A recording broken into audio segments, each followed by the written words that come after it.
এই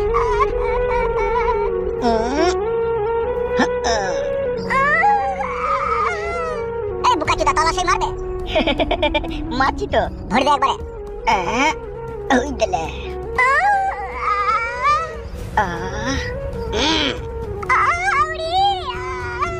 আজকে মেয়েটা যদি কোনো সর্বনাশ হয় এর জন্য কিন্তু তুমি দায়ী থাকবে বলে রাখলাম তোমাকে আমি। ও সূর্যের বাচ্চা আমার মেয়ের গায়ে যদি একটা ফুলের টুকাও মারে ওর হাত শুধু ছিঁড়ে নেবো আমি।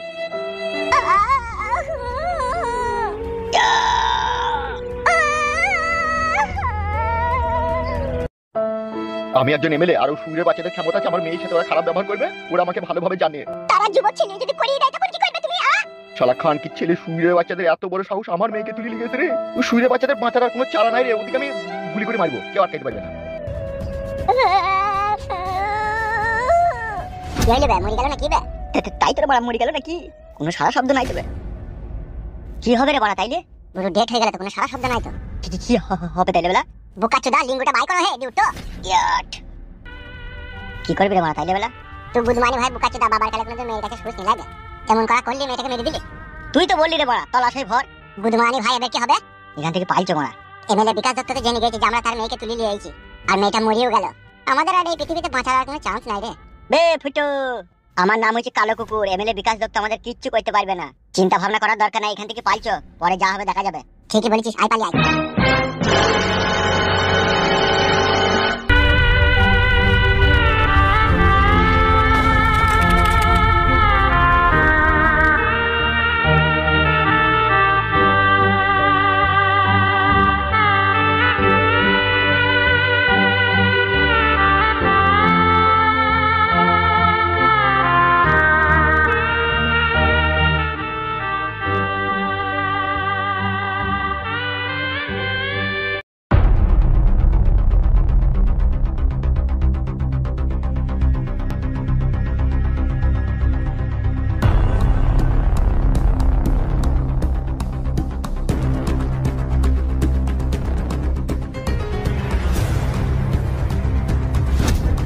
সর্বনাশ। কি হইলো? নাই তো। কি বলছিস?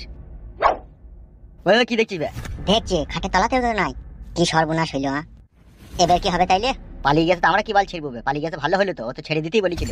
শালা সতীনের বেটাটা বিশাল হারামি, তা গুড় গুড় গুড় পালিয়ে তো গেছে। পালিয়ে গেছে মানে ভালো হয়েছে, আর ভালো লাগছে না বাড়া এইসব। লেওড়া, আমাদের জীবনের কোনো মূল্য নাই এমএলএ বিকাশ দত্তর কাছে লাট্টুর মতো ঘুরপাক খাইছি আমাদের নিয়ে। তাইলে এখন বাড়া কি হবে? এখন বাড়ার ভালো হবে, কি আর হবে? কিছু হবে না, চুকুর বস মারা। ঠিকই বলেছি ভাই, এমএলএ বিকাশ দত্ত লিখে জীবনটা হালা কালা ধরে গেল বে। এবার দেখ ওর বিটি যদি আবার কিছু হয়ে যায় তাহলে আবার আমাদের মানে রাতের ঘুম নষ্ট করে দেবে। ভারী টেনশন ফেদা। টেনশন আবার কি বে? পাপ বাপকে ছাড়ে না, জানিস না নাকি তো? এমএলএ সাহেব সূর্যের বাচ্চা বুকাচুদা একটা ভালো কাজ করেছে দুনিয়াতেও। যত নোংরা আর পাপ কাজের সাথে তো এমএলএ বিকাশ দত্ত সাহেব জড়িত বে। ওরা কাদা হয়ে দিলে হবে ভাড়া? আমরা তো ওর সাথে জড়িত বে। আমরা বানা জড়িত, আমরা তোর কাছ থেকে চলে যেতে চাইছি, ও শালা যেতে দিচ্ছি না আমাদেরকে। পরশুদিন কি বললে শুনতে পাইনি যে তোরা যদি এখান থেকে পালা আসতে তোদেরকে মার্ডার করবো? ভালো শুনলি নাকি? বিশাল টেনশন লাগে এক এক সময়। এদিকে যদি এমএলএ সাহেবের ছেড়ে দিয়ে চলে যায় তাইলে আর আমাদের দাব থাকবে না, আবার বাঁ মাটি কাটা কাটিয়ে যেতে হবে। তুই বল এমএলএ সাহেবের ছাদ ছেড়ে দিলে আমাদের অবস্থাটা কি হবে একবার ভেবে দেখেছিস? সে তো জানি, কুকুরেও মুখে মুদবে না। তাইলে বল ভাড়া কি করবি বলা, বল কোনো রাস্তা নাই বে? কাটে গজালে লেগে গেছি বে। জীবনে টাকা পয়সার দিকে একটু সুখ শান্তি পেতে গেলে ভাই একটু নোংরা কাজের সাথে জড়িত হতেই হবে, আর নাইলে কাদা সুখ পাওয়া যাবে না। মনে করছি যে এসব ছেড়ে ছুড়ি দিয়ে মাটি কাটা কাজে যাবো, শালা 300 টাকা মজুরি। শাড়ি কেনার পরে আর সায়া কেনার পয়সা থাকবে না, আবার সায়াটা যদি বা কিনতে পারবো তখন আর ব্লাউজ কেনার পয়সা থাকবে না, আবার ব্লাউজটা যদি বা কিনবো বেশি আর কেনার পয়সা থাকবে না। এবার তুই বল এসব ছেড়ে ছুড়ি দিয়ে খাবোটাই বাকি। ওইটা তো আমারও এক এক সময় চিন্তা হয়। আমার বাপ একবার কাশলি পারি 900 টাকার ওষুধ লাগে। ভুল টিভি আছে নাকি তোর বাপের? না না, তাহলে বলছিস একবার কাহিনী 900 টাকার ওষুধ লাগে? মাসে 900 টাকার ওষুধ লাগে। সেইটা বললো হে। ওসব কথা বাদ দে, এখন কি করবি? এখন এমএলএ বিকাশ দত্তকে কি বলবি? বলবি চলে গেছে তাই বলবি নাকি? হ্যাঁ তখন সেটাই বলতে হবে। তাহলে তুই যা বলগা, আমি মারাই বসে থাকছি, আমি আর হাঁটতে পারছি না। বেশ ঠিক আছে আমি চললাম, তো এক বোতল মদ এনে রেখে দিস। বেশ ঠিক আছে, জামিলে আনবো।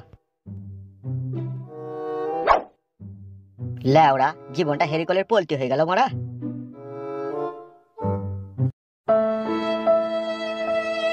চিন্তা ভাবনা আর করো না, যা করবে তাড়াতাড়ি করো। আমার বিটির যদি কিছু হয় তোমাকে আমি ক্ষমা করব না বলে দিলাম তোমাকে আমি। সারা জীবন পাপ করলে অন্যায় করলে তার সাজা ভোগ করতে হচ্ছে আমার বিটিকে। ওই এমএলএ চেয়ারটাতে যেদিন থেকে বসেছো সেদিন থেকে আমার সমস্ত জীবনের সুখ শান্তি উচ্ছনে পয়মালে চলে গেছে। অত ঘাবড়িও না, অত চিন্তা করো না। চিন্তা করব না, পুরা মুখ মিনছে 16 বছরকার বিটি। দুটো নোংরা ছেলের হাতে এখন আমার মেয়েটা পুরা আমি চিন্তা করব না।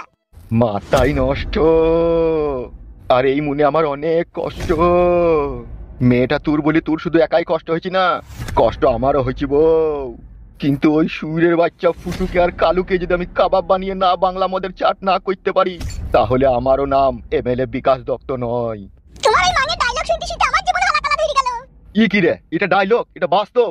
বড় ভাই, সব সর্বনাশ হয়ে গেল বড় ভাই। কি হলো কি বে, ছেড়ে দিই ওকে? আমি ছাড়ার আগে ও সুইরে বাচ্চা পালিয়ে গেছে। তাই নাকি? শালা খানকি ছেলেটা পাক্কা বুঝতো তো তাইলে। তাইলে এখন কি হবে বড় ভাই? সেটাই তো, আমার মেয়েও তো এখনো বাড়ি এলো না। ওগো ভনিতা না কই যেয়ে দেখো, একটু রাস্তা দিয়ে যেয়ে দেখো। বৌদি ঠিকই বলছে বড় ভাই, এসো আমার সাথে। ঠিক আছে, চো।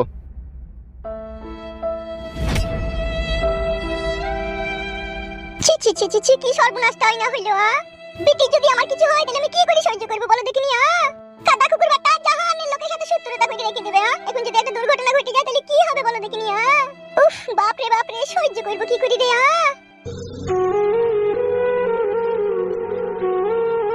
আজকে এই বাড়িতে যত অশান্তি ঝগড়া যা কিছুর মূলে সব হইছে তোর ভাতার। তোর ভাতাটাকে তুই শাসন করতে দিলি না, নিজে শাসন করলি না। যে আজকে বেবাগরা হই, আজকে আমাদের কপালে এত দুঃখ আর এত কষ্ট। আমার ছেলে যদি কিছু হয় আমি কিন্তু তোর ভাতাকে ছাড়বো না, তোকে বলে দিলাম আমি। তা আমাকে কি বলছিস? আমি কিছু করেছি নাকি? হালা ছুরি, তুই পুরুষ মানুষকে কেন ঠিক করতে পারিস না? তো আমার মেয়ে হইয়ে তোকে আমি এত জ্ঞান বুদ্ধি দেওয়ার পরেও আমার আম্মা মেয়েটা হারামি গান। আমার মায়ের কথা শুনে না দিদা, কথা শুনে না, না তাকে টাইট করে না। ওই সেদিনকে রাতে মাকে বলতে তোকে কাঁদবো যে আমার একটা বিয়ে করবো তাই বলছিল। হালা, তোকে যেরকম কথা বলে এই কথাগুলো তো আমাকে বলিস না। কি আর বলবো, তোকে বললি তো অশান্তি ঝগড়া বাড়বি। অত ভাতার পাগলা হইস না লো, ভাতার পাগলা বেশি হইলে ঘরে খোয়ার হবে লো। তুই ছুরিকে আমি বুঝাইতে পারলাম না লো, আর তো আমার বিটি হইও বুঝতে পারলি না। আমি মরে গেলি তোর যে কি হবে তা আমি খুব হারে হারে বুঝতে পারছি। বাপ কুট করাই তুই চলে এসেছিস বাপ।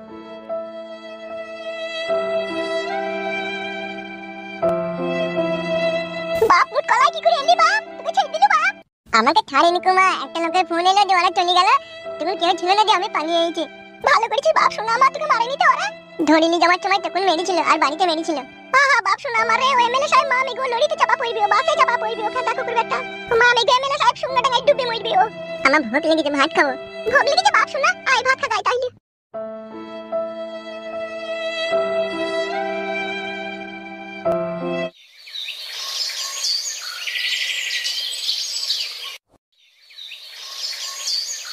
হবে তুই আর আমি যুক্তি করে এই কাজটা করলাম, এরপরে তুই এত টেনশন করলে আমারও তো টেনশন লাগবে।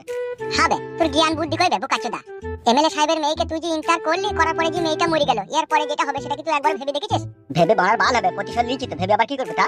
এত বড় বড় কথা মারাছিস, তোর পায়ের তলায় মাটি কইবে। বে বুকাচুদা, তুই তো বললি এসব করছিস, দেখুন আবার ঘাড় পোকা মারাছি নাকি? তো বলেছিলাম ঠিক আছে, তুই বুকাচোদা যে আইজু মাইজু করে এমনি তেমনি ঠেলে তাকে মেরে দিবি, সেটা কি করে জানলাম বল? অত যদি তুই চিন্তা হয় না, তুই গ্রাম থেকে পালা, আমি একাই বিকাশ দত্তের সাথে লড়বো। তুই শালা বেঈমানের মতো কথা বলছিস। তুই আমাকে যুক্তি দিলি, তোর প্ল্যান অনুযায়ী সব কাজ হইলো, তুই আবার এখন ভয় করলে হবে কি করবে? বিষয়টা তা লয় ভরা, তুই যা ভাবছিস বুঝলি তো। আজকে আমাদের কাছে এই প্রথম কেউ মরলো, তাইলে ভয় লাগবে না জানে বল? আর তুই তো জানিস এমএলএ সাহেব সুরের বাচ্চা কত বড় হারামি লোক। ও যদি জানতে কোনো রকম পেরে যায় জোয়ার মেয়ে মার্ডার হয়ে গেছে, তাইলে আমাদের মাথা চুলের সাথে খাবড়ে শুধু তুলে নেবে। তাহলে কি করবে এখন বাড়া? আমার চিন্তা যে বাড়িতে আবার টর্চার করবে না তো? আমারও তো মানে ঘরে সুন্দরী বউ আসবে। হ্যাঁ বে, তুই যেভাবে চিন্তা ভাবনা করছিস, তাহলে আগে এই চিন্তা ভাবনাটা করাটা দরকার ছিল, বুঝলি তো? আমি কি জানি তুই ওকে পাকাতুকুত করে এদিক ওদিক করে আজু মাইজু করে ভরে ওকে মেরে দিবি? আমি তো মারতে চাইনি, ও নিজেই মরে গেছে। ঠিকই বলেছিস, নিজেই মরে গেছে। তুই কি বাড়া আমাকে ফাঁসাইতে চাচ্ছিস নাকি? ভগবান, আমার মাথায় হয় চপ্পলে করে চটাম করে মারো। তুই কি করে ভাবলি হ্যাঁ আমি তোকে ফাঁসাইতে চাইছি? তোর কথাবার্তা শুনে বন্ধু তাইলে সবাই হইতো রে, এখনো কোথায় কিছুই নাই আর তুই আমাকে অবিশ্বাস করে ফেললি। তোর কথাবার্তা দিয়ে তো বুঝা গেছে। বোকাচোদা শোন, তুই এমএলএ সাহেবের শত্রু, আমিও এমএলএ সাহেবের শত্রু। এমএলএ সাহেব তোরও ক্ষতি করেছে, আমারও ক্ষতি করেছে। এখন আমার একটা জিনিস ভয় লাগছে। এখন কি ভয় লাগবে? ভয় লাগছে বাড়িতে আবার কোনো অত্যাচার করবে না তো এমএলএ বিকাশ দত্ত। তোর কথা শুনে আমারও চিন্তা হয়েছে, তার কারণ আমার বাড়িতে বয়স্ক মা বাবা, বুঝলি তো, ওদের উপরে যদি অত্যাচার করে মানে তাহলে কি হবে? আমরা নাইলে এদিক ওদিক আড়ালে পাড়ালে লুকিয়ে থাকবো, কিন্তু ওরা তার লুকিয়ে থাকতে পারবে না। তুই বরাবর ভরি দিয়া থামলি না তো, বদবদ বদবদ করে দিয়ে ফেনা বাই করে দিলি, দিয়ে মারাকে মেরে দিলি। আবার বাড়া তুই আমারই দই দিছিস। দোষ দিনি, যদি ধীরে সুস্থে কাজটা করতেন তাহলে তার এমএলএ সাহেবের মেয়ে মরতো না বল? ও যদি বেঁচে থাকতো তাহলে বাড়ি পালাইতো, যে মা বাপকে হয়তো আমাদের কুকীর্তির কথা বলতো না। যতই হোক আইবড় মেয়ে তো, তার মান সম্মানের ব্যাপার ছিল। আর যদিও বলতো বরাবর, আমাদের এমএলএ সাহেব কিছু করতে পারতেন, আমরা লুকিয়ে লুকিয়ে বেড়াতাম, বেঁচে থাকতো মেয়েটা। তোর কথাবার্তা শুনে মনে হচ্ছে তুই আমাকে ফাঁসাইতে চাচ্ছিস বে। আচ্ছা ছেলে তো বোনা, তোকে কিসে লেগে ফাঁসাবো বে? তা গান মারাই তো এরকম ধরনের কথা বলছিস তো? আসলে মেন কথাটা হচ্ছে জীবনে আমরা কাউকে কোনোদিনও নিজের হাতে মার্ডার করিনি, বুঝলি তো। এই জীবনে প্রথম মার্ডার, তা আবার রেপ। আর রেপ করে মার্ডার করা মানে পুলিশের হাতে পড়লে যাবজ্জীবন কারাদণ্ডে দণ্ডিত হয়ে যাবো আমরা। সর্বনাশ। তাইলে বাড়া এখন কি হবে? এখন একটাই রাস্তা আছে। কি রাস্তা? তুই বাড়ি যা, তোর বউকে আর তোর বাবা মাকে তোর কোনো আত্মীয় স্বজনের বাড়ি 3 মাস কাল লেগে এখন আপাতত পাঠিয়ে দে। কেন? যদি এমএলএ সাহেব তোকে আর আমাকে খুঁজে না পেয়ে যদি বাড়িতে টর্চার করে, এটাও তো বাড়া আগে ভেবে দেখে নিবে। এখন আর কিচ্ছু করার নাই, এখন বাড়ি যা, তোর বাবা মাকে গ্রাম থেকে সরিয়ে দে। আর তোর বাবা মা, তোর বউ, আর তোর ছেলে, তোর ভাই, ওগুলা ওগুলো আমার ঘরে ডেঞ্জার শাশুড়ি আছে নারকেল বেগম, ও সামাল নেবে। ভারী টেনশনের কথা শোনালি রে বাড়া। বাবা মা যদি জিজ্ঞেস করে যে আমরা কিসে লেগে কোথায় যাবো তখন কি বলবো বে? সেটাই তোমার। তো বাড়ি গিয়ে তোর বাবাকে আর মাকে আর বউকে বলবি আজকে আমরা খবর পেলাম এই গ্রামে রাত 12টা একটা সময় বুম পড়বে, সব যার যার বাড়িতে কার কোন বাড়িতে কে বুম ফেলবে বোঝা মুশকিল। এইভাবে ভয় দেখাবে যে বাড়ি থেকে বাই করলে চলে যাবে, ঠিক আছে? যদি পরে গিয়ে বলবি। ঠিকই বলেছিস মারা। তাইলে আর দেরি করিস না, বাড়ি চলে যা তো। আর তুই যাবি না বাড়ি? আমি এখন বাড়ি ঢুকবো না, বাড়ির আশেপাশে আড়ালে পাড়ালে থাকবো। বেশ ঠিক আছে, আমি বাড়ি চললাম, তাহলে তুই থাক। হ্যাঁ যা।